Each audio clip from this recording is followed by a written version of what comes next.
For all of you who listen to Submersion and own an Android device, go to the Google Play Store and download the Podcast Republic app.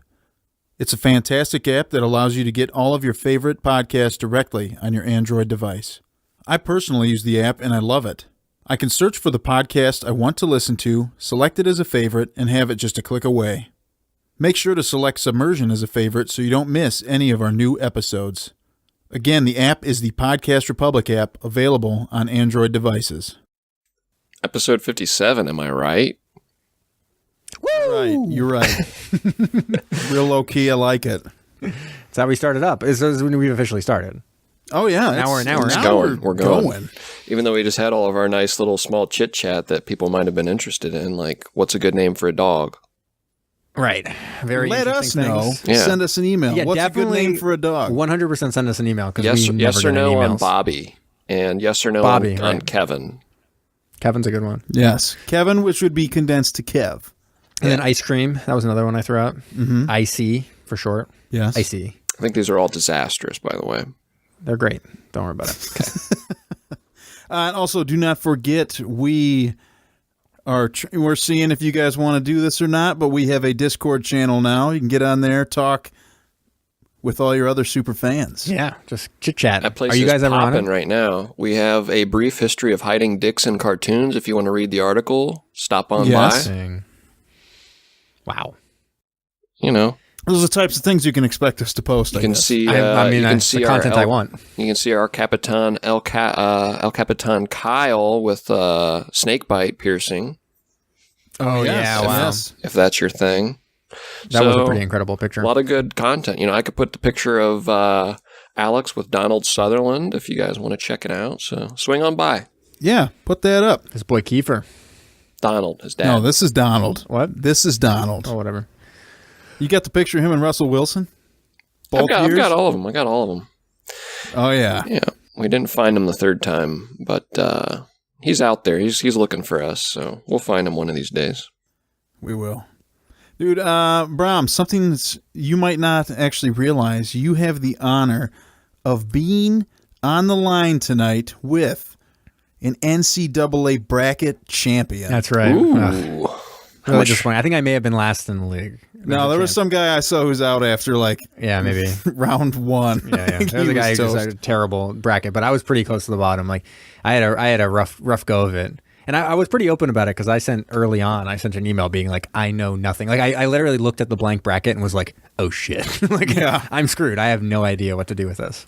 Because I just don't. I only followed Zion. That's it. I only watched Zion. Yeah, that is. And I know college basketball fans hate that, but that's all I watched. Last night it came down to it. I was in like third or fourth place, and there was another person who was probably in like fifth place. And whoever they had Texas Tech, I had UVA. Someone had Texas Tech winning the whole time. Yes, Wow. I know. So it came down to it, and my one wife's buddy, she was way up in front, and there was no way that I could have won if MSU went. And so I only picked UVA because when I was getting my hair cut, the woman who's cut my hair was like, just pick UVA. I was like, all right, fine. And it was a good pick. It worked. Because no one picked them because they... I was the only one in our whole bracket. Well, it's because they were so disastrous last year. They were the most often picked last year, and then in our bracket. Really? And then they lost in the first round. Craziness. Yeah. And I was one of those people that got screwed by them last year. My friend's It was an intense game. My friend's dad had money in Vegas before the tournament even started. He had 40-1 odds on both Auburn and Texas Tech to win it. He put money on both of them, and it almost looked like Auburn was going to be playing Texas Tech on Saturday night. He would have been loving that. Yeah, but then Auburn lost, and then Texas Tech advanced, but then they lost in the championship, so he was like pissed. Brutal, yeah. I bet. I mean, what can you do? You can just do what you did, which was win. Yeah, you just win. But as Just I win. said, the more important thing is that I made like a whole bunch of friends on the way. You did During with the people bracket. you already knew. Yep. So I was actually the real winner of it. Aww. Yeah. Look at that. There we go. Dave. Saw that one coming. What began as an innocent conversation among friends would soon spiral out of control and later be referred to by future generations as the eighth wonder of the modern world. Smack East Second Floor Studios takes you on the journey of your lifetime as your captains, Alex the Mustard Man, the artist formerly known as Brom, Jamie the Brain, Kyle El Capitan, and Zach the Backbone present Submersion.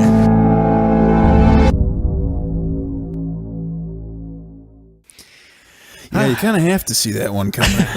Finally. When we start getting soft, I mean, whew, come on, get that out of there. Because we only get hard. Am I right? Oh, yes. Anyways, so we're continuing our journey through the dregs of my favorite cycle, which is terrible movies. Is it because all right, so we haven't really announced that enough. Right, but what I mean, exactly we're doing. People should probably know that that's what we're doing. We're trying to watch some of the lower quality B movie, C movie, Z movie submarine films that are out there. But you've also referenced this as action-packed movies, right? Yeah, well, they're mostly action films, so they're trying to get the B movie like action films. Oh, yeah. Kind of stuff. Yeah. Trying to hit those up. And this one's a fun one because it's actually more fun because of what next week will be. Or the next one we do will be. Right.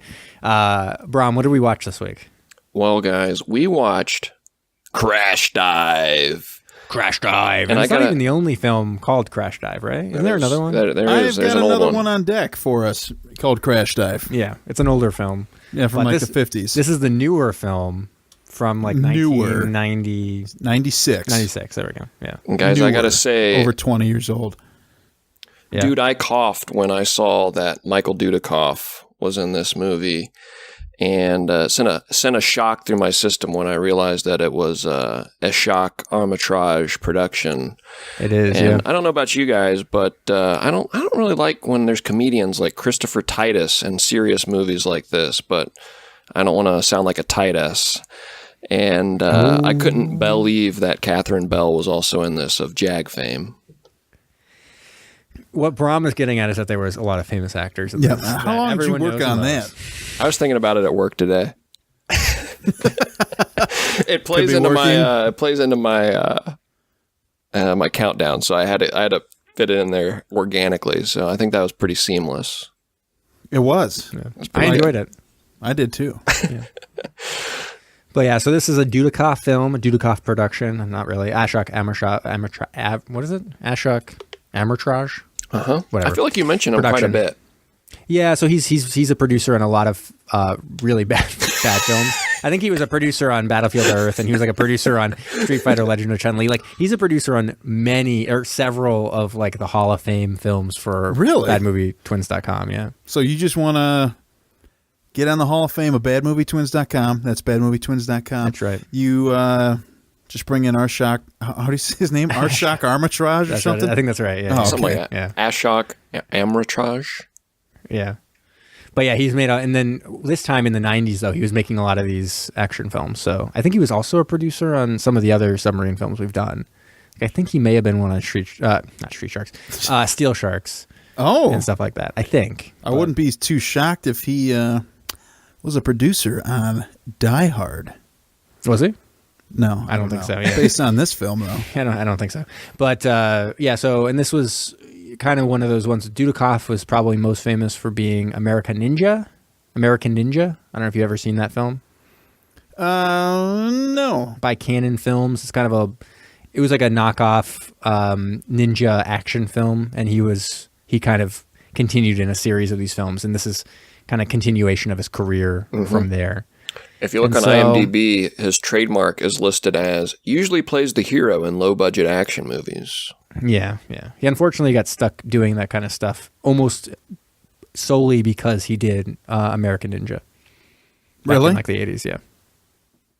Oh my word! Yeah. The cover art on American Ninja is amazing. Yeah, well, I got it from the library and watched it in preparation for this podcast as well. So I am well caught up on my Dudikoff history at this point. Good. Yeah. Got to get that Dudikoff in. Got to. I mean, what else are you gonna do? Yeah, I also watched Brom, you ever see Bachelor Party starring Tom Hanks? No, I saw that was a movie he was in, though.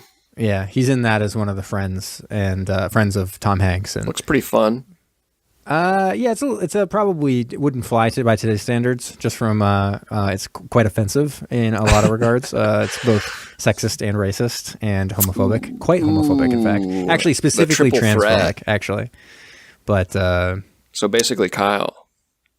sure, yeah. Yeah, I don't fly by today's standards. Right, Nobody can exactly. even handle me. But yeah, anyways, I was excited. I had never seen a Dudikoff film before I saw this film. And boy, howdy, was it a production.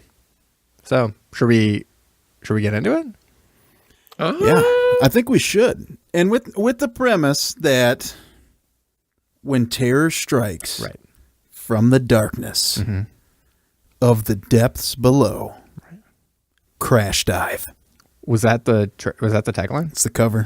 That's right on the cover of that. It's right on the cover. That's interesting. A It almost man's sounds tradition every woman should know about. Crash dive. Yes. Sure.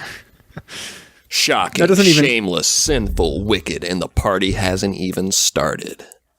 Oh, he's talking about Bachelor Party. Crash dive. Crash dive. Oh, my bad. All right. That is Bachelor Party. That is Bachelor Party. Sorry, guys. Oh. Anyways, okay. So we open, and we are at the Naval Air Station Oceana in Virginia. And we are looking at the USS Ulysses, a submarine that our boy Dudikoff is taking care of business on because he has designed the shit out of this thing. He's a super genius. He's ready to rock and roll. And he made this whole submarine, and it is primo stuff and working like a dream. It is. And there are a bunch of people who are walking around, and they are literally maybe the worst actors I've ever seen on film. We get introduced to a guy here pretty early on who's going to be kind of an a-hole throughout the whole movie. Well, which one? Are you talking about the Cobb? XO? The XO. So the XO is a tight ass who they're like, you're like the youngest XO that's ever been. He's like, yeah, well, I earned it. Yeah, he's like, what does that what does that fucking mean? And it's like, well, because it just means that you're like really good. And he's like, well, I earned it. So how about you shut your mouth? Yeah. And you get out of my face, bro. He was the worst actor in the film, I think. It was pretty He's bad. bad. Yeah. And then the Cobb seems like he's like, come on, loosen up, man. Like, it's cool. He's like, dude, just hit this with me over here, dude. Sure. But And he's got like the rose tinted glasses that just like totally circular and crest his nose. Is this your new shtick? Like I talk about dicks out and you say that someone's a stoner with rose tinted glasses? Yeah. Yeah. they Guys, all got I need like- a thing. Yeah. Well, I got the hippie thing covered, so you got to do your own thing. You're doing a hippie thing. I do. man. People pull their dicks out. And Those are really good. So anyways. We've got all our bases covered, Brom, so you better come in with something real good. All right, I'm So going to workshop it. Yeah, so the Cobb, spoiler alert, it turns out to be all kind of like in disguise or a guise over some nefarious thing that he's doing, but I won't spoil it too badly. Well, you just kind of did. I did a little bit. But anyways, they run through so much exposition at this point. They kind of introduce Dudikoff. Dudikoff makes like a joke about like some deep fryer. That's the only thing missing from the submarine. Ha ha ha. And they laugh like a whole bunch. They talk about how they're taking this thing out and Dudikoff's like, cool. And then there's like this lady and everyone's like, who dat? And even Dudikoff's kid. no, not even Dudikoff's kid. Almost exclusively Dudikoff's kid. That's who is true. Like super, like, who the fuck is that? Dad, ask her out. I want you boning her now. Yeah, it was kind of awkward. Get her like, phone what number. would you Get do her phone number. if you were a parent in that situation? You'd just be like, I'd be like, shut your mouth. dude, You're what a child. the hell? You don't know anything. You don't know my type. Right, exactly. Yeah. But you're right, son. She's banging. Yeah, she's super hot. Yeah. She's a 10. I'm a 3. It ain't going to happen. Sorry, son.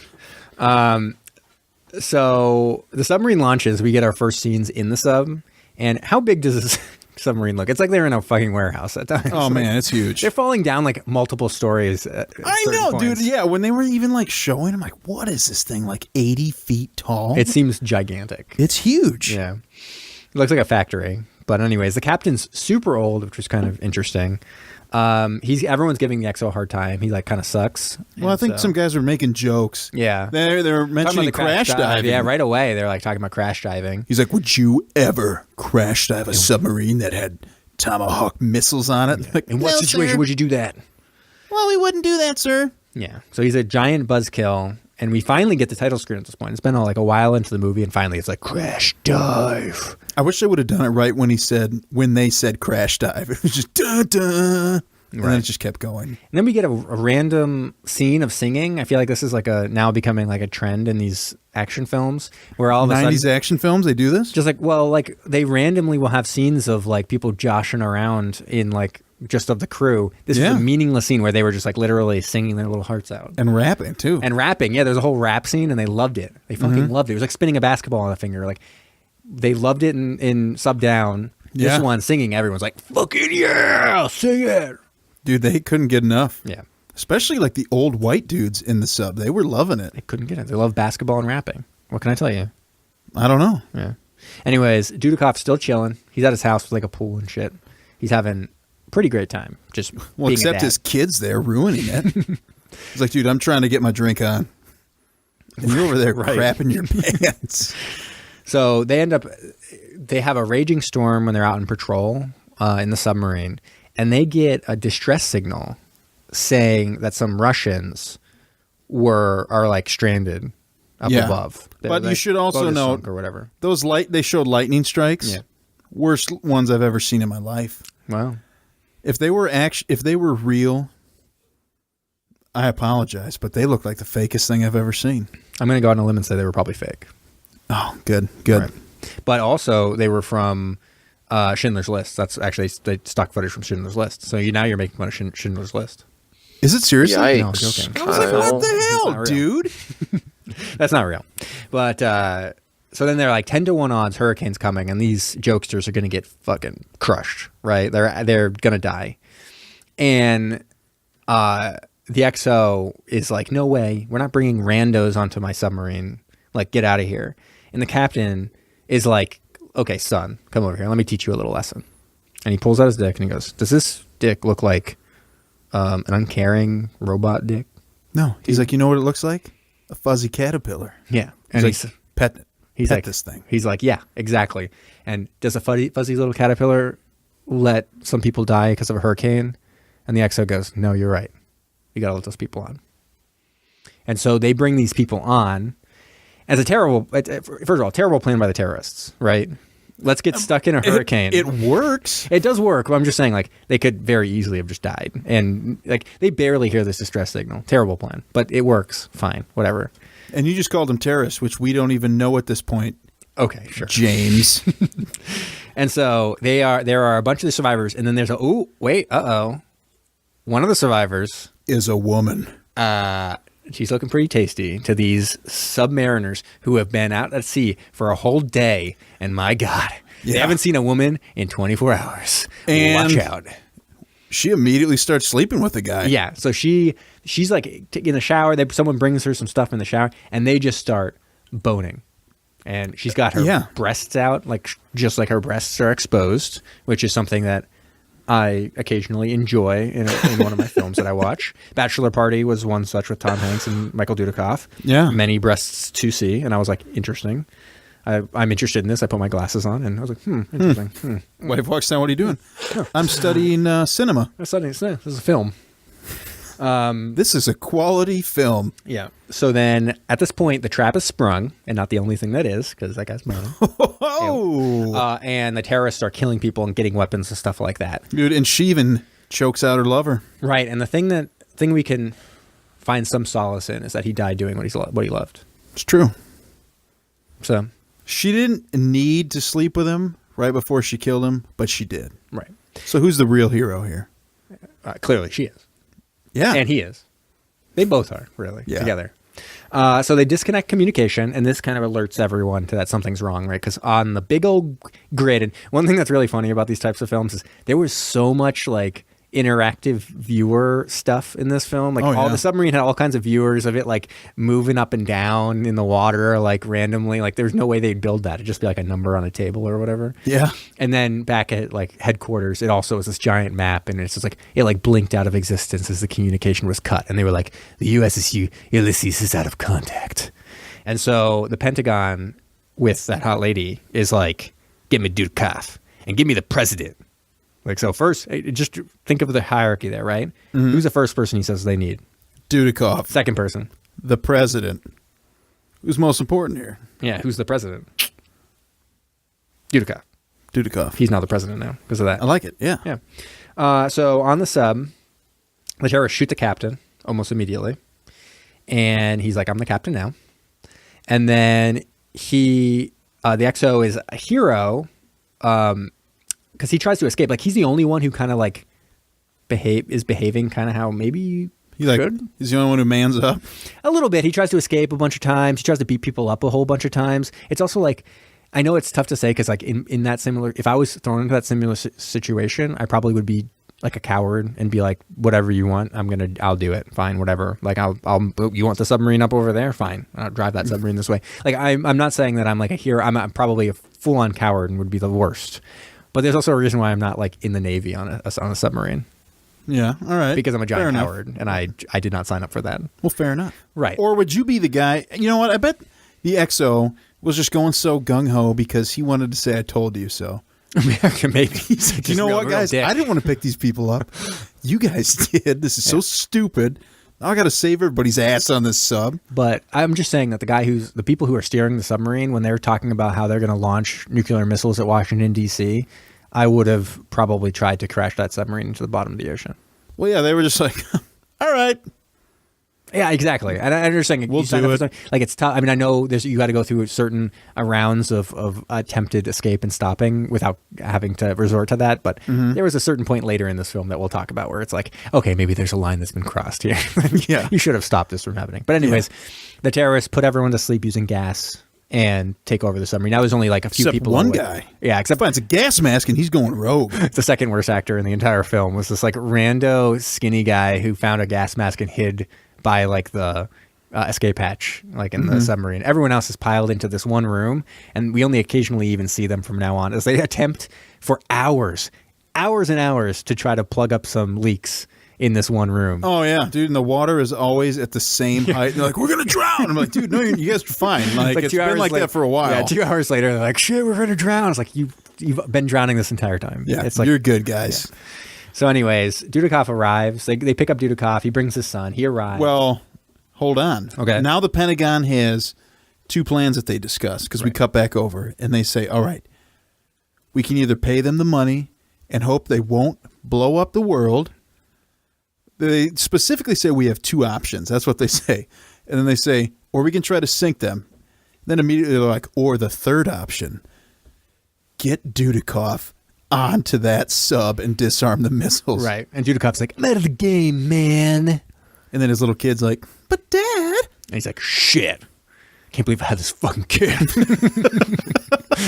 I gotta go risk my fucking life on that sub. First he asked me to get this phone number of this lady who's like a 10 and I'm a 3. Shit. Yeah. And now he wants me to be on the submarine and risk my life. God damn it. Kids say the darndest things. Right. So anyways, yeah, they want $100 million in gold and shit. That's what the terrorists want. All right. Would you even know what to do? Somebody gave you $100 million in gold. Like, what are you going to do? You going to flip it? They should have known something was up with that. Because, like, yeah, it's a little bit strange. But I guess it's supposed to be it's like untraceable, right? Pure gold is kind of like. It also seems super traceable because who else has $100 million in gold just like hanging around? What would I do? Like, if I walked in, all I would know what to do is go to maybe a pawn shop. Yeah, I got this solid gold bar, and be like, we can't do anything with that. $500. And you're like, what? This is worth literally $1 million. Yeah, I'm a pawn shop. So, anyways, he's like, okay, son, head to New York City with my sister. Don't worry about it. There's definitely not going to be a missile heading to New York City because these people said it was heading to Washington, D.C. So there is no possible way that you will ever have a problem climbing up to the top of the Empire State Building right now. Go ahead. Yep. And then he heads off. And the entire idea is that he's going to, at the very least, switch the missile from a nuclear missile to a Tomahawk. Right? Tomahawk to a Harpoon. So nuclear to a Harpoon. And Harpoon's just TNT. It'll do some damage, but it won't be like super crazy damage. Right. Or anything like that. Otherwise, he's going to try to get some different target coordinates in there. So it just falls into the ocean or whatever. Yeah. And meanwhile, we kind of flash sideways to the sub, and there are little scuffles breaking out between the terrorist and the crew. And this is when we see the lady is quite skilled at throwing knives and chucks one right into somebody and takes them down. Yeah, and they do crash the submarine into the bottom of the ocean the bottom of the ocean, but they're able to get it up and going pretty quickly. It's not really that big of a deal. So maybe my plan that I mentioned wouldn't have worked very well. Because someone would just come along and lifted it off the ocean again. Hey, pull up on this. All right, fine. Couldn't they just taken the keys out and maybe swallowed them? That's a good call. That's a good one. Yeah. I mean, that's kind of what the XO tried to get away with the key. That was like kind of the point of him running away because he had one of the nuclear missile keys. I'm talking about the keys of the sub. But he fell asleep with that gas. Yeah, that's true. That's right. Yeah. You start a sub just like a car, right? Yeah, that's exactly it. They just hotwire it. Oh, shoot. Or they cut you open and take the key out. Good call.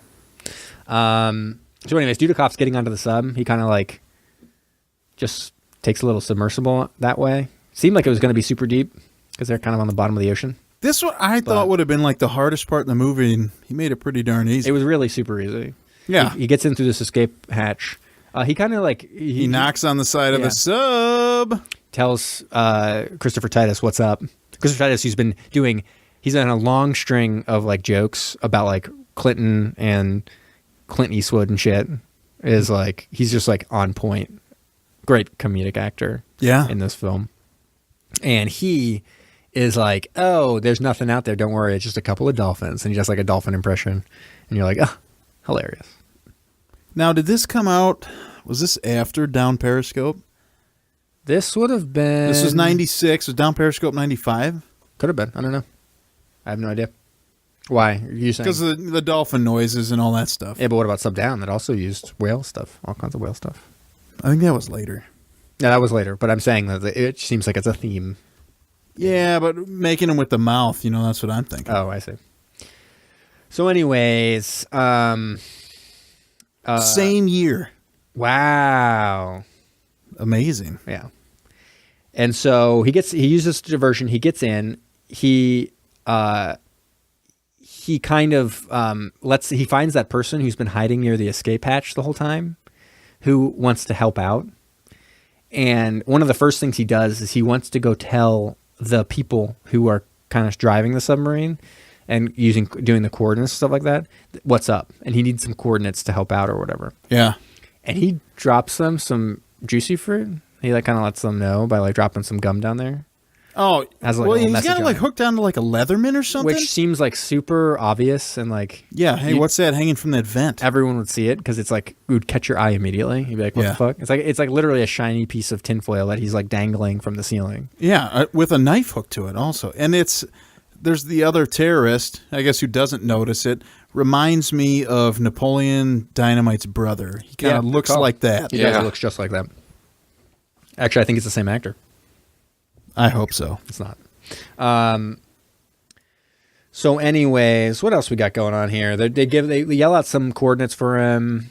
Dudikoff gets attacked and he kind of like fights the shit out of the person, and they find out they're all from Yugoslavia. Is that right? They were from Yugoslavia somewhere from years before. It was some kind of and it is a great. I love these kind of things when the sonar gets so. Christopher Titus, he impersonates. They get a call from the captain, not the captain. Sorry, I'm falling into it now. The terrorist who has taken over the ship. So now the captain. Well, he wants to be called the captain, but Christopher Titus gets a call from him, and this guy has just been killed by Dudikoff, and he puts on the headphones and takes the walkie-talkie and impersonates this guy. And they are like, him and Dudikoff may as well be like high-fiving, be like, we fucking tricked this guy so hard. And immediately the captain comes off the walkie-talkie. He's like, check that out. That wasn't, something's happened to him. Yeah. I love when that happens. That happens in a lot of films where it'd be like, we fucking tricked him. And then the person will be like, there was something up about that. It's like, oh, you are so happy with yourself right now, but you totally botched that. They clearly know what's up. Yeah. Yeah. So he's now super pissed, the captain, or Jesus, I keep on doing it. The terrorist who has taken over the submarine. He's now pissed because this guy has been killed. And he's like, blood for blood. He's doing this over the intercom to let Dudikoff know what's up. And he's like, blood for blood, we're coming after you. And the little guy who he found near the escape hatch is like, I'll watch your back while you put these coordinates in.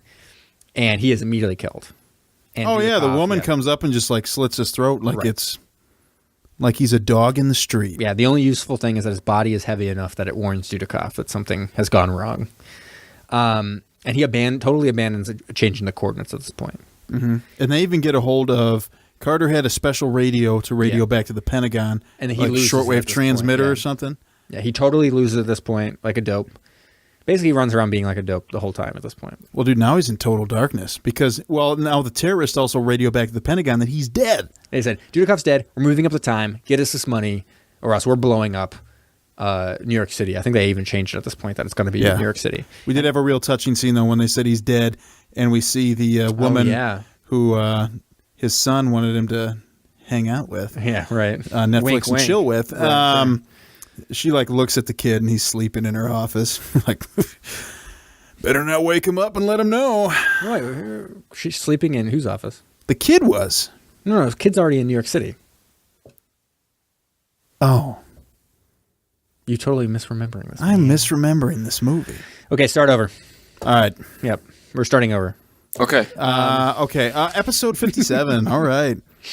So anyways, so they move everything up. Apparently these people are connected. They have a whole explanation at this point that these people are connected to a Middle Eastern terrorist group. Dude, I'm like, why you got to complicate it? They're from Yugoslavia, and all of a sudden, now, I mean, I guess it's close to the Middle East, closer than we are, but why you got to have them connected like that? And I know it was a lot of the strife in that region was due to, like, you know, conflict between religions and stuff like that, but you don't need to connect it explicitly to the Middle East. Why can't they just be terrorists from Yugoslavia? It seems so strange. I was just like, why do this? Why complicate this? You have to. So apparently they just want to dominate the world. So it's all basically the money is meaningless. They're going to launch the nuke anyways. Yep. And this is where it starts to get pretty close to where I'm like, okay, you need to be doing everything to sabotage this if you're the people, because they send another submarine after them. The USS Dallas, is that right? It's an LA class. Yeah. So they send another one out. Dude, it is all over the Davies, the USS Davies. So they send the Davies after them, and it's like it's going to be a do or die thing, right? Like either the Davies is going to destroy them, or they're going to have to destroy the Davies. Now, let's also keep in mind that earlier people at the Pentagon said, no, we need to sink this submarine. They said, well, what about all the lives of the sailors on board? And they're like, okay, let's not do it. And then almost immediately, the submarine that we've been watching the whole time sinks the Davies. Yeah. Just blows it right up. I'm like, what about the lives of those guys? And that's where I feel like at that point, when they were saying like launch torpedoes and stuff like that, that's when things over. I'm just turning that submarine down. And they're navigating. The Cobb is not the Cobb. The XO is kind of like stonewalling these guys because they were asking, like, what do we do? Torpedoes are in the water. And then finally he caves. He's like, oh, countermeasures or whatever. But they should have just... I think you're talking about the Cobb.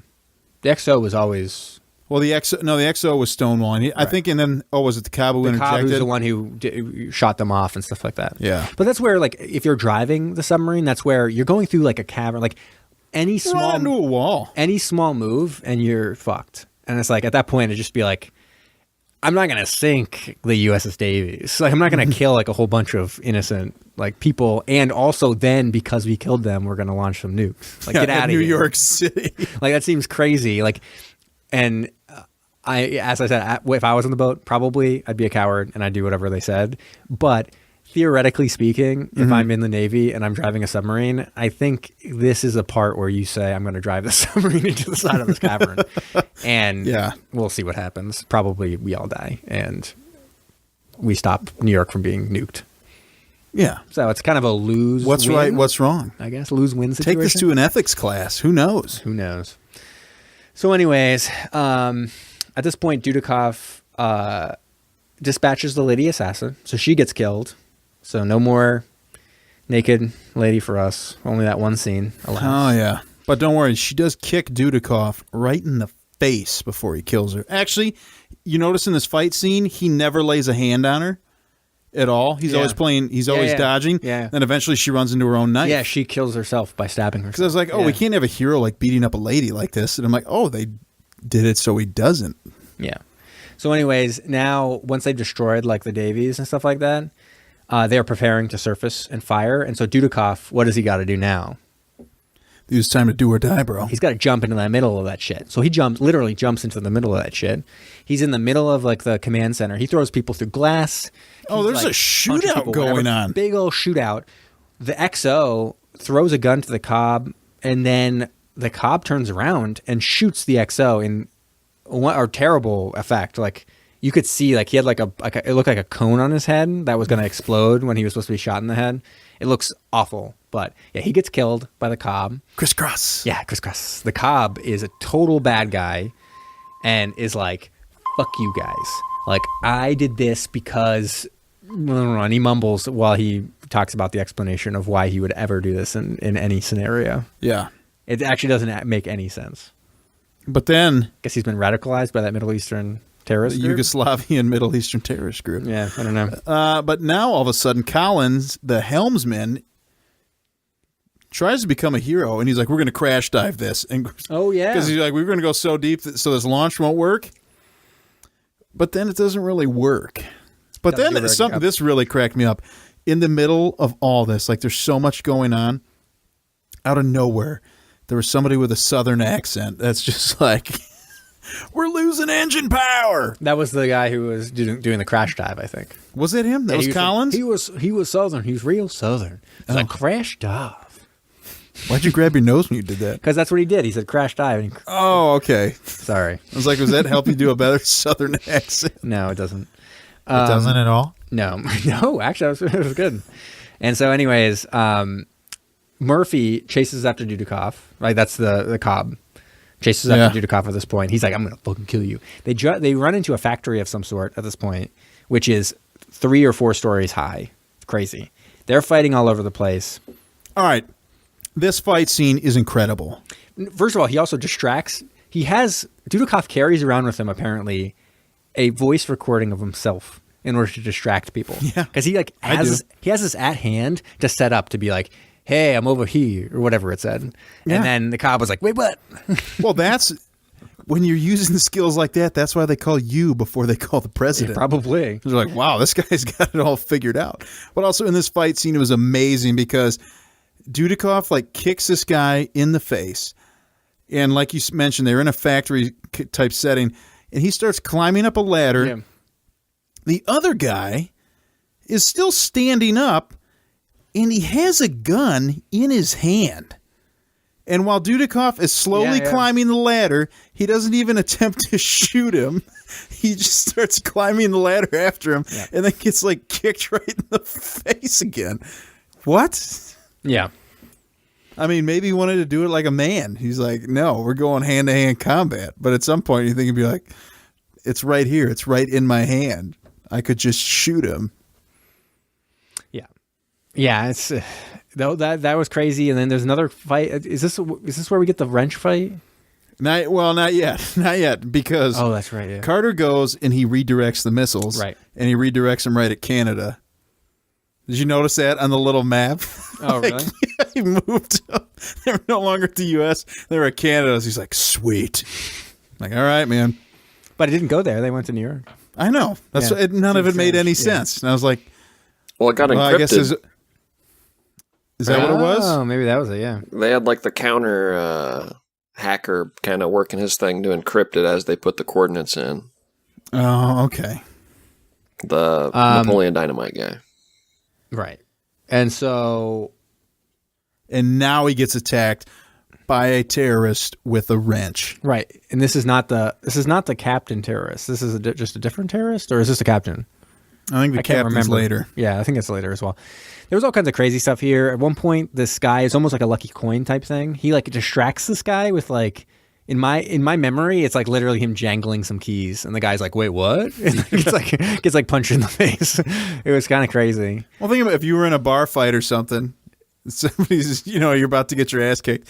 Jingle some keys, and you're like, "What are you doing?" Wham! Sucker punch. Yeah, it could work. Like a terrorist was like, "Give up, it's over," and then got distracted by something that Dudikoff did, and then Dudikoff was able to like get out and kill him. It's like that's because he's the man. Super crazy. And then there's a big old wrench fight at this point. He manually overrides the bomb at this point and is able to switch it to the harpoon or whatever. I don't even know. Disarm the nuke. Yeah. And then in probably some of the best computer graphics I've ever seen. Easily the best graphics. It's almost Titanic level like effects. I think they use this. It created its own company, almost like Lucas or Light Industrial Light and Magic. Yeah. Just based only on this effect. Yeah. The missile launches from the sub and goes straight into the tippy top of the Empire State Building. Yeah, in a wild coincidence, Dudikoff's son is also in a taxi on the street below, where the steeple of the Empire State Building falls, I don't know, like 1,000 feet. Yeah. Lands on this taxi to almost no effect. Yeah, barely do any hurts damage. the taxi. Taxi driver didn't even really seem alarmed. This is a sharp steeple of metal and stone that falls onto a taxi 1,000 feet below. And it's really tiny. Yeah, it's like a small. And not only that, but what are the fucking chances that he would be in that taxi cab right in that exact spot at that exact moment? Dude, it's ridiculous. You just never know. And I think what this really speaks to is the integrity that cars used to have back in the 90s, you know? Yeah. They were so much stronger. It's also probably why they made this into a movie, this true story. Because it was such they were like, wow, what a wild coincidence. And they, started writing a book, but they were like, this is better on film. Yeah. It didn't even say at the beginning based on a true story. It said, this is a true story. Right. It's a great documentary. It's wild. So anyways, they have a great scene of the people in the Pentagon, which is clearly like the last day of filming or something like that, where the guy is on the phone. He's like, and he turns and goes, someone managed to abort the missile, and it was a harpoon, not a nuke. And you see everyone's like, yeah. And someone's like, yes. Whew. And it's like, there's more. The Empire State Building took a hit from the blast. And everybody was like, smash cut. Yeah. That's the end of the scene. But everybody was like more. so jazzed. I'm like, wait, what? There's more. The Empire State Building took a blast or a hit from the blast. Like, what? And nobody really fuck even that cared. building. That building's old and overplayed anyway. Yeah. Pretty much. So anyways, they're and approaching. then now Carter. Yeah. So now approaching hull crush depth because they've been kind of heading downwards. They've been crash diving for a while. Yeah. And so Dudikoff and Richter are having their final fight. He uses a fire extinguisher to great effect at this point and flushes him straight out of the escape hatch. Was that thing filled with acid, dude? Because that guy freaked out when he got sprayed with a fire extinguisher. And it seemed like it was one of those things that it totally turned the tide of the fight. Right. If he just fought through this fire extinguisher, you would think he would have won. Oh, because he was beating the shit out of Dudikoff. He could not handle getting sprayed with a fire extinguisher. And then he got flushed out this escape tube, like the piece of shit he was. Yeah. And goodbye. Goodbye. Now, I don't know. I've never been sprayed with a fire extinguisher. Maybe it is the worst thing on earth. Yeah. I also saw at the end, he kind of rolled away. I'm pretty sure he survived for the sequel. So. Oh, he did? I think so. I saw him roll away and like make it to the surface. Maybe the chemicals from the fire extinguisher made him more buoyant and he shot up to the surface real quick. Good call. And then he survived the nitrogen bubbles in his blood, even though. Right. Or maybe the bubbles forming a protective barrier around him. Whoa. And then he rode on the side of the sub. He grabbed on and rode it all the way back to port. Whoa. That's awesome. Yeah. That's pretty good. They'd do that in Aquaman, I guarantee it. That's true. And so they get they dump the missiles, get auxiliary power going, head back to the land of the free, baby, and land of the boning, because guess who's waiting for Dudikoff at his house? No way. She's got her shirt tied up in the front and everything, showing a little belly. Yep. She's already Has basically dinner this kid's made. mom. The kid's like, Mom, is dinner ready? And she's like, son, get out of here. Me and your dad's we gotta have sex. And they start making out while he's holding his son. Yeah, there's like the son's like, are you gonna kiss? And I'd be like, how about you can shut your fucking mouth? Shut your mouth. Yeah. Okay. Shut your mouth. This is my romantic life, not yours, kid. Get out of here. I don't know. Yeah. You want me to kiss her? Well, I mean, the kid asked, so we have to kiss. All right. So I usually end these with a couple questions, open ended. Yeah. How long does their relationship last? Classic one. It all depends, man, because of the baggage, 6 days. Big kid. Wow, you think only 6 days? Almost a week. Are you sure you don't want to say 69 years? 69 days. 69 days. Perfect. I'm going to say it's going to last maybe 3 years just because of the kid. The kid's going to become attached to her, and then eventually there's going to be a falling out because Dudikoff can't be tamed. He's not just some kind of man who can be held down to one woman. He's out there inventing submarines, saving the world. And eventually there's going to be some kind of terrorist who's going to sleep with him immediately when she gets on a submarine. Whoa. Yeah. And then he's going to get an STD from it. Oh, wow. Take it home. It's going to sting when he pees. Wow. He's going to have to tell his girlfriend because he's not going to get married right away. I'm going to put that ring on it. No, not at all. But then his little tot, who won't be a tot anymore. Right, at this point. Yeah, he's going to be over his, stepmom, quote unquote. She's not his real mom. Exactly. He's not going to want to eat peas because she's telling him to. No. You fucking kidding me? Who are you? This is too close to home. Okay. I would say I'm gonna actually be the one who says this lasts a while. So it gets pretty hot and heavy. She's attached to this kid. He's like, this is really great for him. Like, he needs a mother, and she's like awesome. And then they get married pretty quickly, like only like a year, maybe a year and a half after they start seeing each other. Yeah. And they have a kid. Sounds like a little brother. For the son, and now they're in it for the long haul. Oh man! Once that second kid though is through college, things start to get like, where was this foundation really, other than your son told you to make out with me one time? Yeah, like that's what we were built on. It's literally the only thing that we had in common was that your son really liked both of us. We were in the same room. Built on sand. We were in the same room when your son asked us to make out. That is the only at this thing point, we share. at this point, Dudikoff's like he's pushing 70, and he's like, I just don't want to die alone. Yeah, and then they stick together. And that's it. Yep. Okay, and another question. Sorry, I know it's no, that's fine. How high does she rank in the government ranks? How does she? Oh, she was a star. She was the top assistant to like the head of Joint Chiefs of Staff or whatever, whoever runs the Pentagon. Because she like legitimately, she was probably on a trajectory to be like the Secretary of Defense or something like that. I think she gets demoted after bringing a civilian in. Civilian in the kid into the Pentagon. Oh, just like one time when Dudikoff brought that. Yeah. Oh, I see. They're like, "Are you fucking kidding me? Top secret computers." And the kid's part of that terrorist organization. Oh my and that's the sequel. God. That's amazing. I think in the sequel she's president. Really? Yeah, that's what I think. And Dudikoff's first man? Yeah, straight up. And they're like, Mrs. President, Madam President, what are you going to do about this? And she just looks at it and he's like, I think my husband has something to say about this. And is this where he's 70 years old and they send him onto a submersible to straight up combat terrorists? I'd do it. Not me personally, a 70-year-old. I would send Dudikoff as a 70-year-old onto a submarine. Yeah. Well, who wouldn't? I'd give that order. Yep, go for it. All right, ready to give some grades for this great movie. Yeah. Mm. Who wants to go first? I'll get in there.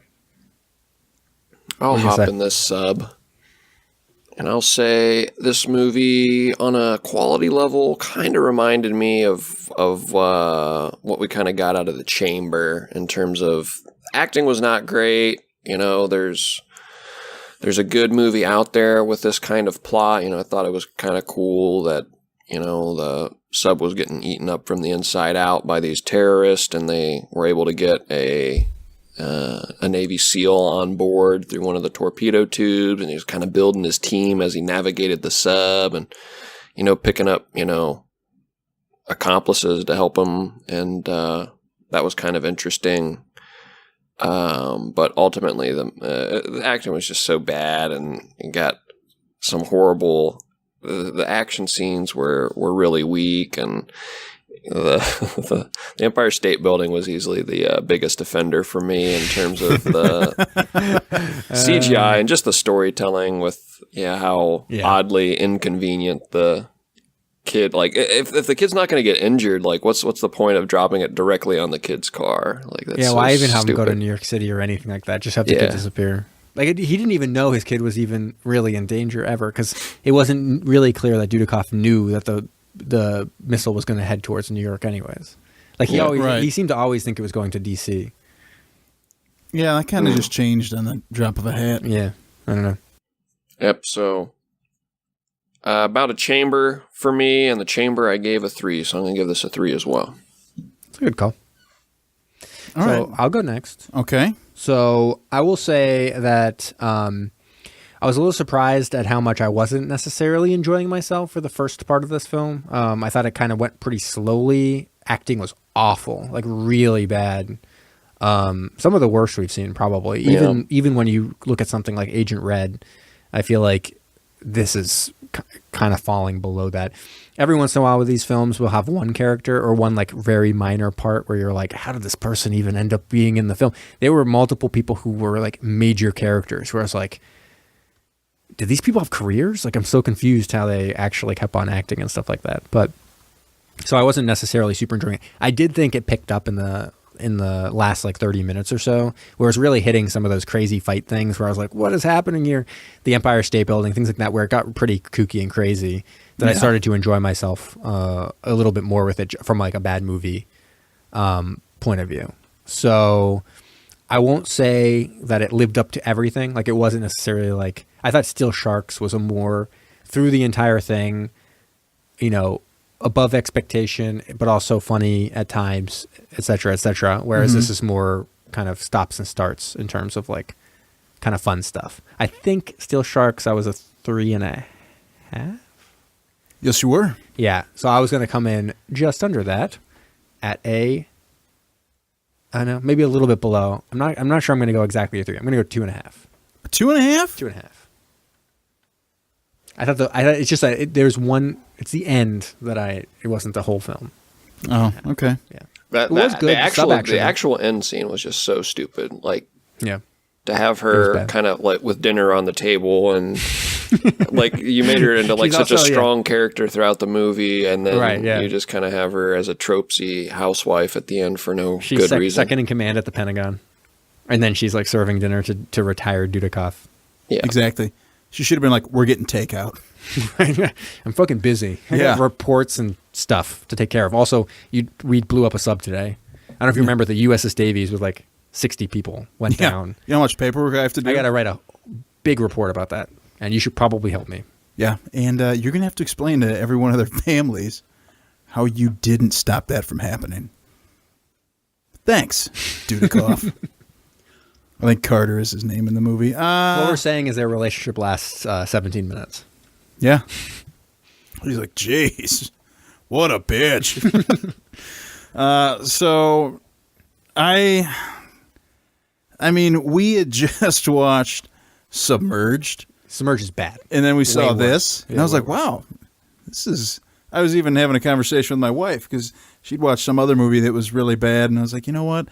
I'm watching so many of these bad movies lately that I saw one that was bad, but I was like, surprisingly decent. Right. The plot made sense, which I enjoyed. Right. What did it, though?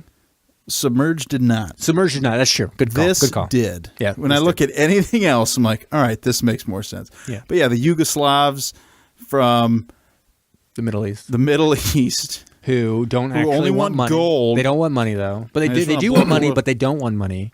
They just want world domination, but they'll also turn around and pick up that gold. Yeah. How are they going to move it? It's really heavy. But one of the things I also really enjoyed about the movies, and movies like from this era, I guess, is at the end credits when they start showing who's in the movie. Like we see a little photo of them from the movie. I'm like, oh, I know who that guy is. They should have done the thing where they tell you what happened to them after the film. That would have been great. Michael Dudikoff went on to design the latest version of the submarine and became a captain. You'd be like, wait, what? Yes. Now that would have like elevated this to like a 4. But right. Yeah, acting was not good. Action was fine, I guess. I think Did you say acting was fine? Action. Okay. Action was fine. We could see this things podcast now if you said the acting was fine. Yeah, we could see things which we could not see in a film like Stinger. So that was all right. We did have a lot of sub action, which I really enjoyed. Yep. But I gave Steel Sharks a 3.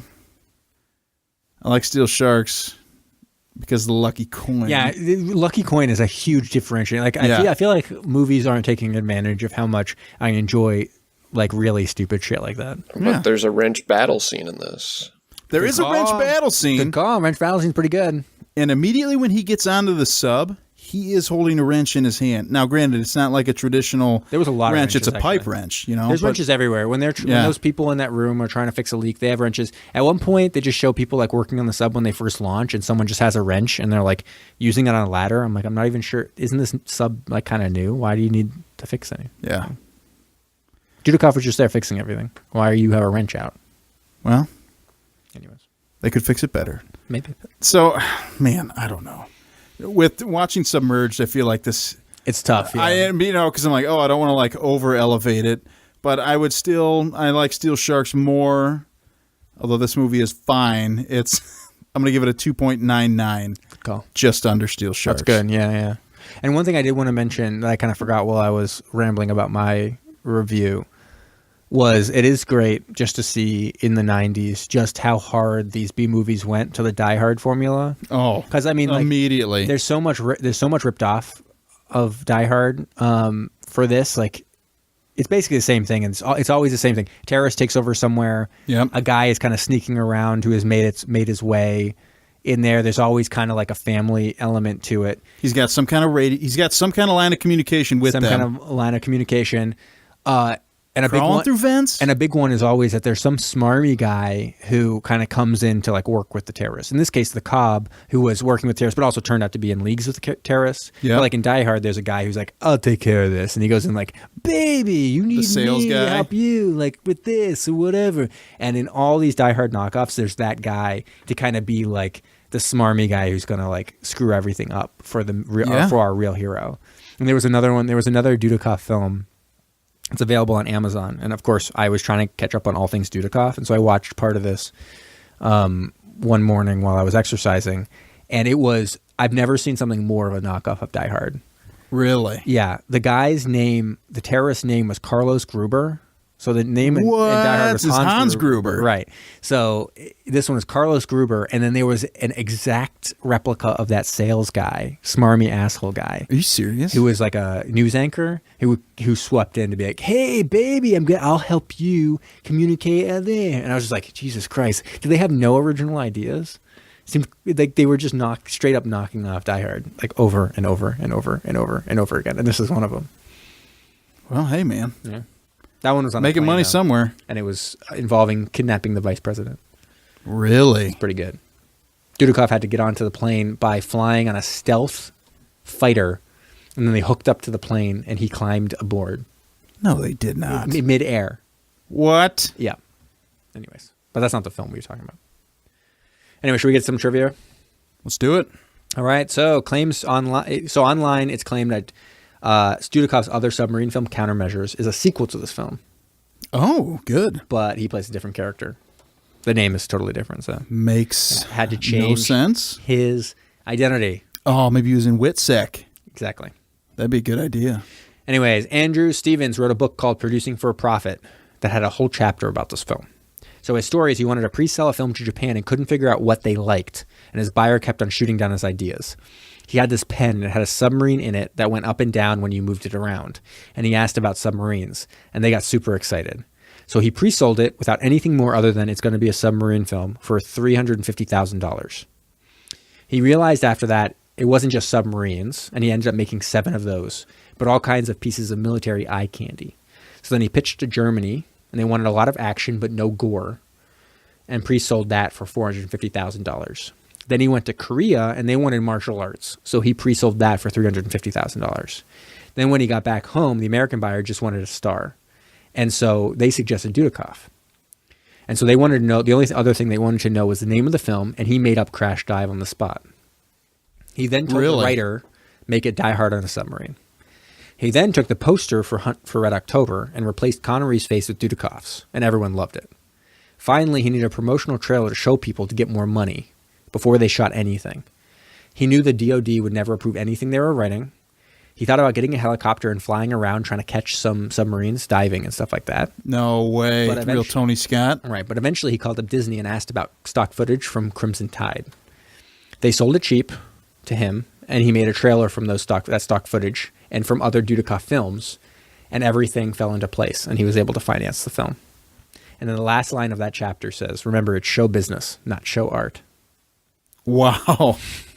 So that's what you got to know about this film, is that it's not show business. It's show business, not show art. And that's what we got on the screen. So anyways, related to stock footage, Crimson Tide provided some from the underwater action and diving. And then Steel Sharks was used for the other military stuff. Oh, they used Steel Sharks. Stock footage. Wow. Yeah, because Steel Sharks had a very good relationship, actually, with the military. And so they had a whole bunch of military footage in their film. So they used that. So it's mentioned in the books Terrorism in American Cinema and Real Bad Arabs, which I've mentioned before, real being REEL. Yeah. Bad Arabs. In regards to the extremely vague Middle Eastern connection of the terrorists, and noting at this point in the stereotype, they just got to the point of mentioning it without much more. Weirdly, as I've also often found in the books, these books also get random things wrong. So Terrorism in American Cinema said that the ransom was $1 billion for what they wanted. They wanted $1 billion in gold. $1 billion. And I know the mistake is small, but I just want to see, like, but why? Why have it in the book then? Yeah. If you're not going to check it, why even have it in the book? Right. Just why mention specifically that it's $1 billion in gold? It's $1 billion. Just say a bunch of gold. It seems so strange. It always bothers me. All these books have that kind of stuff. Anyways, the same thing happened with the Seagology or whatever. Yeah. Basic facts about Submerged. Totally wrong. Nobody knows what's going on with Submerged. So anyways, as mentioned, Andrew Stevens is a producer that's been very prolific in producing these types of films. After figuring out that Submarines sold, he went and made 7 of them. So what other stars of his other films would have been good in this one? Ooh. What about Dolph Lundgren from Agent Red? Oh, duh. What do you think, better or worse than Dudikoff? He would have been funnier, I think. Yeah. He's a better actor. I mean, cramming he's more Dolph vocal. Lundgren into like a tiny vent. Yeah, it would have been funny. That would have been funny to watch. And also, but the only thing is that Dolph Lundgren looks like he can beat up a submarine full of everyone, let alone like a bunch of like middle-aged terrorists. Are you saying So he'd be too powerful? Too powerful, maybe. You need a Dudikoff. He's a little smaller. What if you more make like him a the nerd. lead, the head terrorist? Oh, turn it around on me. Mm-hmm. I like it. And I could see them doing that in a film like this. Like, well, he's European, so Right. sure, Yugoslav, Middle Eastern guy. Yeah. What about Bryan Cranston of Time Under Fire? Ooh, I do like Cranston, but I don't know if I could see him in an action film in this capacity as Dudikoff.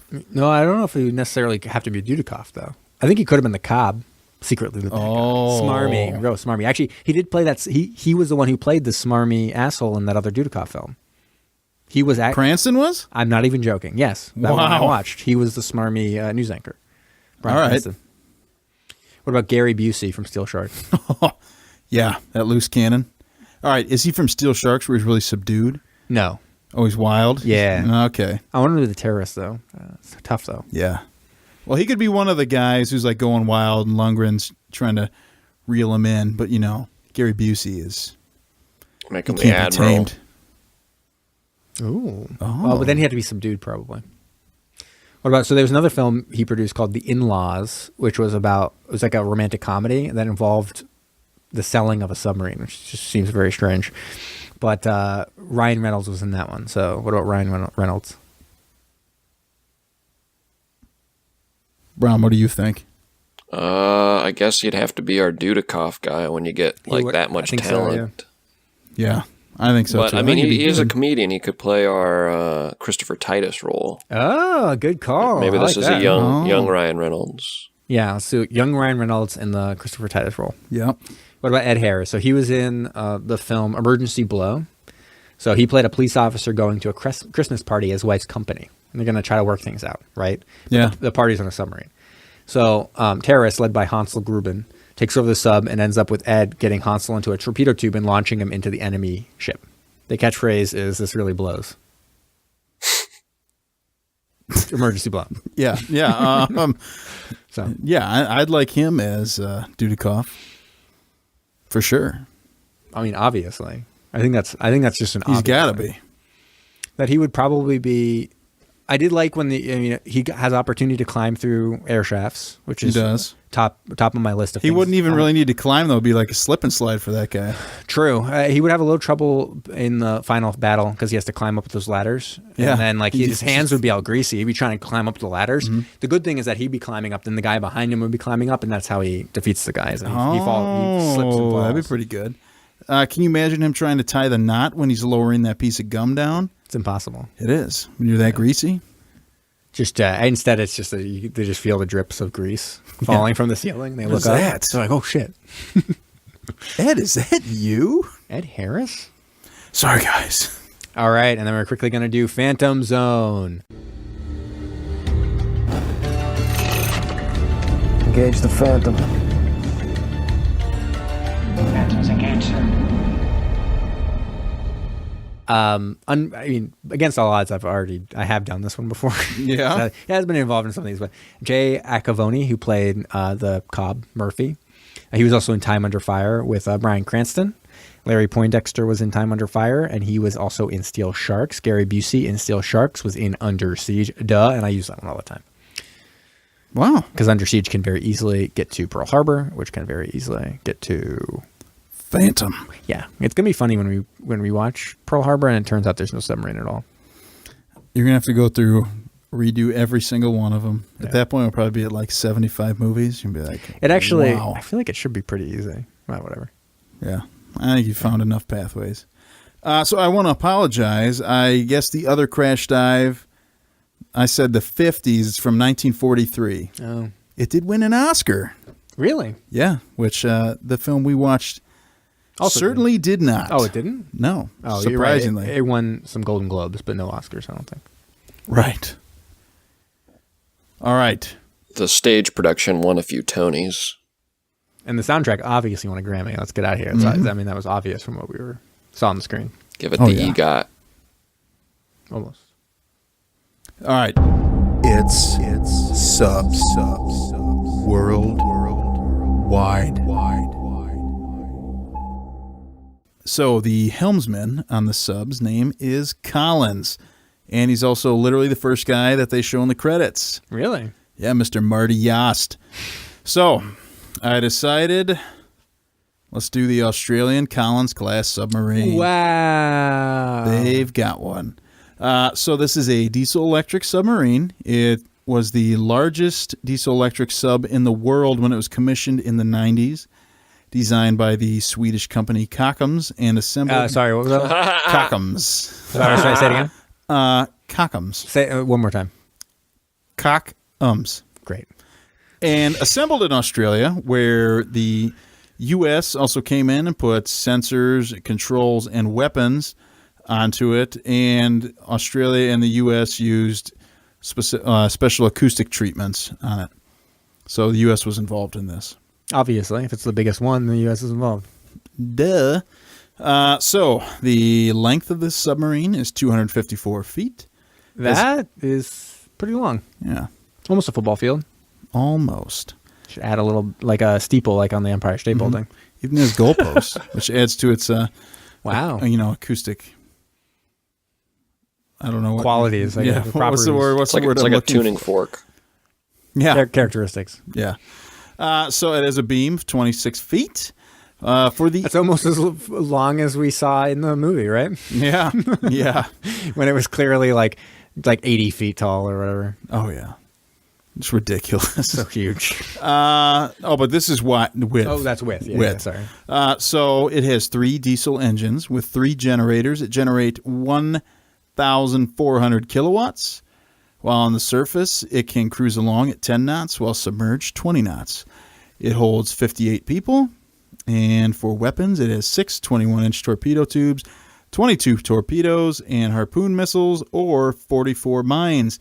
Now, because this is a diesel-electric, it does have a limited range of 11,500 nautical miles at 10 knots. While submerged, it can cruise 480 nautical miles. Has an endurance of 70 days, and it can go down to 590 feet for test depth. Real depth is undisclosed. Oh, shit. So, these submarines are kind of well known Not for their, ability to combat people, but from all these problems that they had. Seems to be a recurring theme in us discussing certain submarines. Yeah.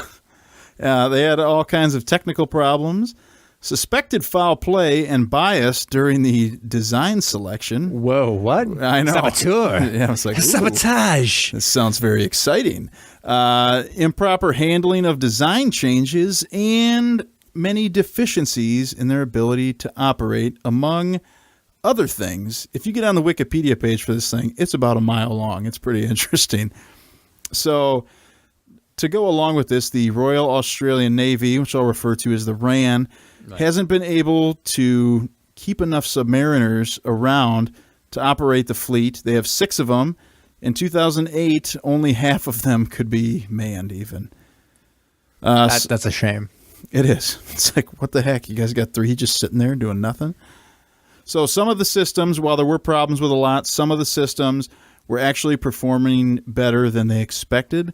They had an autopilot feature that could maintain the depth better than most helmsmen could. However, some of the issues they were experiencing were excessive noise, engine breakdowns, and issues with their combat systems, which those 3 are kind of some of the most important features when it comes to a submarine. Because you want it to be quiet, you want it to run, and you want to use it for combat. So the noise issue was actually caused by the shape of the hull, which is kind of a big flaw. So they had to end up changing that, quiet it down. And I'm not sure if this is really common, but I found it really striking when it came to the engines. And they said that a lot of the problems were attributed to a 15-tank diesel fuel system. And when a tank would empty with fuel, it would fill back up with salt water to help maintain neutral buoyancy. Now, I don't know about you guys, but whenever I'm running my car engine, I will never put water in it. Try not to put some salt water in there? Yeah. So the water would... There were some issues with the backflow where, of course, water would enter the engine and then cause all kinds of issues. It just sounds like the worst idea ever. It's like, you know what we'll do? Okay, we're having some like buoyancy balance issues. Like, what can we do with this? And one engineer's like, well, we could always, once we run out of fuel, is just like fill that with water. Yeah. And everyone's like, yeah, sure. Yeah, okay. Yeah, that shouldn't be a problem, right? We can work with that, right? Everybody's too afraid to say no. So you're not realizing that's and not just water, salt water. Right. So also there was an issue because there was contamination of the diesel fuel when it was combined with the salt water, would cause the engine to really rust and eventually seize. Yeah, it's tough. It's not good.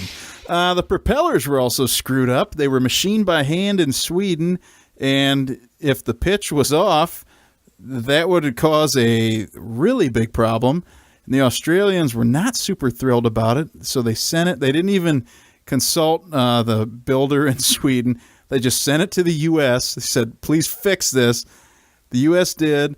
The builder was super mad about it. And jealous. Yeah, and eventually it did lead to some kind of legal action against the Australian government. And then there were also issues with the way the hulls were welded, because at Cockham's, they used a different style of welding than what the RAN said that they needed. Didn't really work out super great for the Collins. But they will be operated into the 2030s. They were supposed to be retired in 2026 and replaced by the new attack class, which is based on the short fin Barracuda, but it's going to be in the 30s. And like I mentioned before, Wikipedia page on these things is a mile long, but it's worth checking out. There is a lot of information on it. Yeah, it's good they'll have them sticking around, though, because once global warming turns this into water world, it'd be good to have some submarines. Yeah, some extra ones that you can't even... At that point, we'll have a whole bunch of submariners, because we'll all be submariners. It's true. Except for those who live on their boats above, I guess. Like Kevin Costner. Yes. And Tina Majorino. Right, exactly. She was the girl in that, right? Yeah, I think so.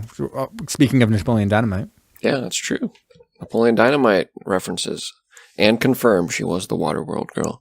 So, Tube 3 ready to fire, sir. Commence the countdown.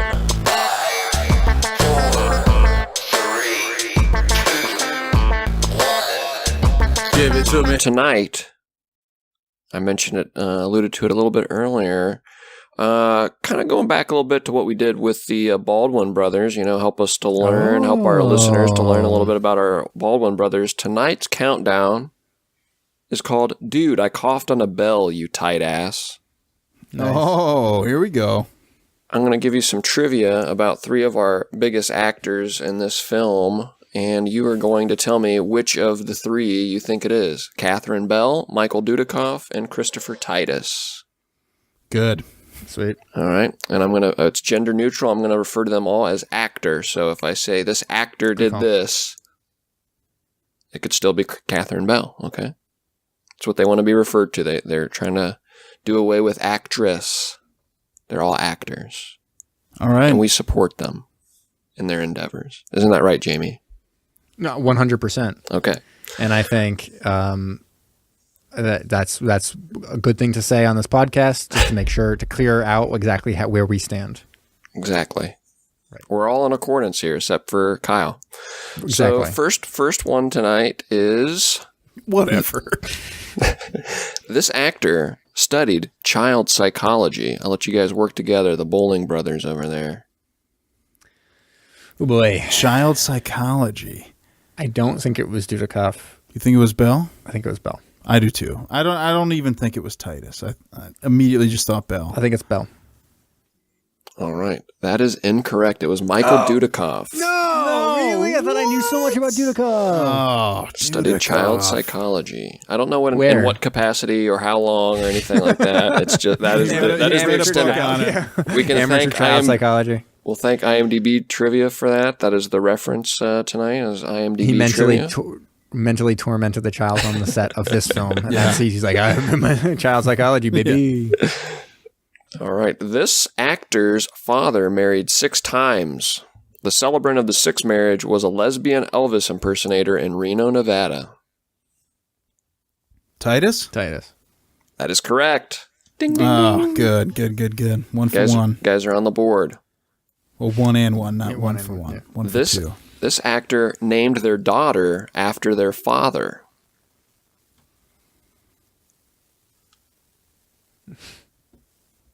Do you know their daughter's name? Is it like The Greg? daughter's name is Say it again. Kenny. Oh. So wait, hold on. I'm confused. All right, so the daughter is named after the father. Yep.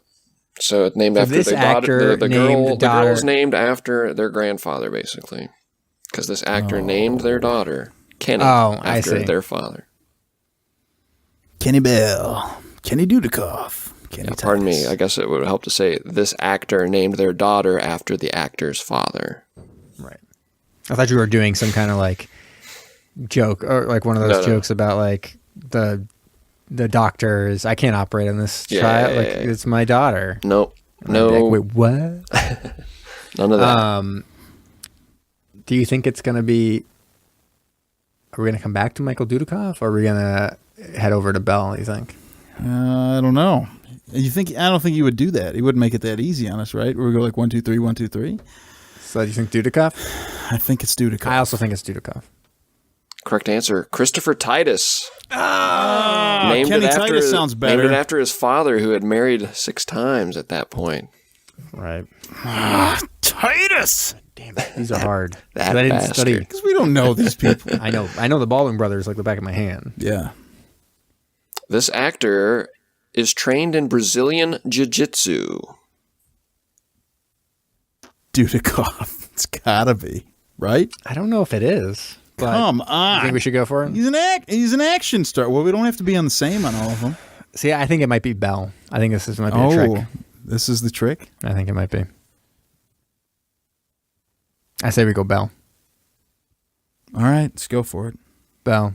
Well, Catherine Bell is formally credited with being a kickboxing enthusiast, but Officially trained in Brazilian Jiu-Jitsu is Michael Dudikoff. No! Michael Dudikoff. And I would say come on. one thing that tricked me is that when he got hired on American Ninja, one of the things was that he was really self-conscious because he was totally not trained in any form. Inept. No form of martial arts has he been done. Had he ever done in his life? But he's done like a million of these action and movies now. yeah, it must be after. Oh, shoot. All right, next one. This actor is a driving enthusiast and biker who raced in the 1998 and 99 Toyota Grand Prix celebrity races. I feel like this is Titus, right? Wasn't this a big part of his like show he had about liking cars and stuff? I don't even know this guy, but whatever you think, man. Yeah, I think it'd be Titus. Yeah. Christopher Titus, a huge car junkie, but the actual driving enthusiast and biker who did the races, Catherine Bell. Really? Yes. Man, Wow. we are not doing great. He's tricking us, though. He's doing all these things to trick us. He Well, is. we should have gotten the Dudikoff one. This actor studied to be a surgeon and biomedical engineer, but dropped out. Oh, I think that must be Bell, right? I would think so. Yeah, Bell. There you go, Catherine Bell. All right. Dropped out to be a Dudikoff. model. No offense to Dudikoff, but I don't necessarily think he's like the sharpest guy. But he's very like I've seen interviews with him. He's very well spoken and stuff like that. It's just at least he doesn't play very sharp people in his movies. So maybe he's just a very good actor. Catherine Bell, she dropped out. She started her career as a model, and then she made it into a commercial in Mexico for American Express, and then she was the nude body double in the movie Death Becomes Her. Really? So I'll be Googling that later. Right, sure. Wow. Wild Tuesday night. All right, this next one. I just say Bing, maybe. Go for Bing for that guy. What's the DuckDuckGo? Not a sponsor. DuckDuckGo, the one that doesn't track what you search or whatever. This next one. This actor's mother killed their abusive stepfather over a Thanksgiving dinner argument.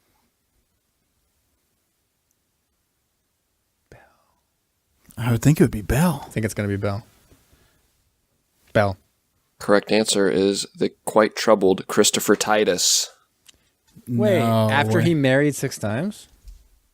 Stepfather. Oh, stepfather. Stepfather. Shit. Okay. Mother killed their I kind of abusive eliminated it stepfather immediately because over I a was like, Thanksgiving dinner argument. if he had been murdered, then how would he have had time to get married 6 times? Nope. The devil's in the details. Next one. This actor had thyroid cancer in their 20s, which required removal. Has a visible scar that they think is kind of cool. It's got to be Dudikoff, right? Yeah, sure. Sorry, guys. Dudikoff. It's Catherine Bell. Oh my gosh, we're terrible so at this. bad. I think we needed Patrick for this. We might have, and also I feel like I should have been more interested in the backstory of Michael Dudikoff. and Belle. I mean, beautiful lady, obviously, gorgeous actress, and I should have been more interested in finding out her backstory, but I wasn't. You blew it. I blew it. Got one last one here, guys. You are 2 for 8. Wow. Not great. Final question number 9. This actor began their career as a tanned, bright smiling model featured in a Coppertone suntan commercial. Think it's Dudikoff? I think it's Dudikoff. But he said Catherine Bell got started modeling. But so did Dudikoff. Did Well, he? whatever. What do you think? You think I it's don't gonna know. be We've Bell? had a lot of Catherine Bell. I think it's got to be some Dudikoff, right? Get some Dudikoff action. We'll finish it off right, like it should be in Crash Dive. Dudikoff. Ding, ding, ding. You guys got it. Oh, Redemption. And on a good yeah. note, that is Michael Dudikoff. Good job, guys. Well, I sort think of. I think 3 out of 9. I think Good. actually we hit exactly what you would expect by randomly choosing. Yeah. Yeah, I guess that would make sense. 3 out of 9, 33%. Perfect. So we could have just had Thor pick it. We could have. Probably done just as well. 50-50 chance to do better than you guys. 50-50. But that was, dude, I coughed on a bell, you tight ass. Great. Love the name. You should do it next week too. What do we got going on next week? For a film? Let's not spoil it for the viewers. Okay. Listeners. Viewers. Listeners. Whatever. Viewers. They're going to be too busy like rewatching Game of Thrones. What's Game of Thrones? Does it have a sub in it? I've never heard of it. No subs. It's pretty good though. It is about a bunch of people having sex with their relatives.